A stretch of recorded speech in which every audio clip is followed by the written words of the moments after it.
Alors, ce qui fait la force de Comès, c'est quoi? C'est à la fois les thématiques, à la fois le regard qu'il porte, c'est-à-dire le point de vue qu'il porte sur ces histoires, et à la fois, ça on ne peut pas le nier, Comès, c'est d'abord un très grand dessinateur de noir et blanc. C'est un narrateur né, c'est quelqu'un qui sait exactement comment capter le regard du lecteur. Son découpage est absolument fantastique. Ma vision de la bande dessinée, disons qu'elle a été très influencée par ma rencontre avec Hugo Pratt, qui est devenu un ami bien sûr, mais surtout par le fait qu'il utilisait beaucoup l'importance du silence. Et à ce moment-là, je me suis rendu compte qu'effectivement, ce n'était pas toujours nécessaire d'avoir des textes pour que l'image soit forte. Et donc, j'ai beaucoup utilisé après cette façon de voir les choses et d'essayer de rendre certaines ambiances sans, passer par le texte qui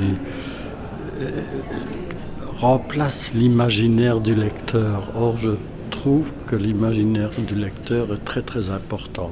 Et j'estime qu'en diminuant le texte au maximum, on donne beaucoup plus de puissance au dessin.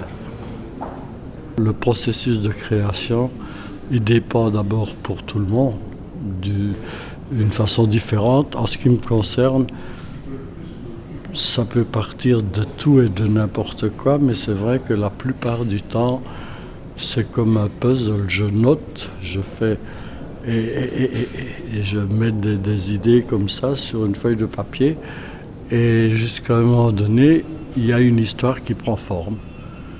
Et tout doucement, je commence à trouver une piste. Et alors après, il y a tout le problème, bien sûr, le travail de scénario, je veux dire d'habiller, somme toute, cette espèce de squelette qui au départ est fait de balbutiements et de réflexions, mais souvent ça part de peu de choses, ou alors parfois ça arrive que ce soit aussi, je veux dire, un fait un peu fortuit comme ça. Si on prend par exemple dans Silence, il y a au moins 80% des pages qui sont issues d'une forme de réalité. Notamment, par exemple, il y a un enfant autiste. J'ai rencontré à cette époque-là des enfants autistes. Il y a le nain qui se balade avec ses bretelles comme ça.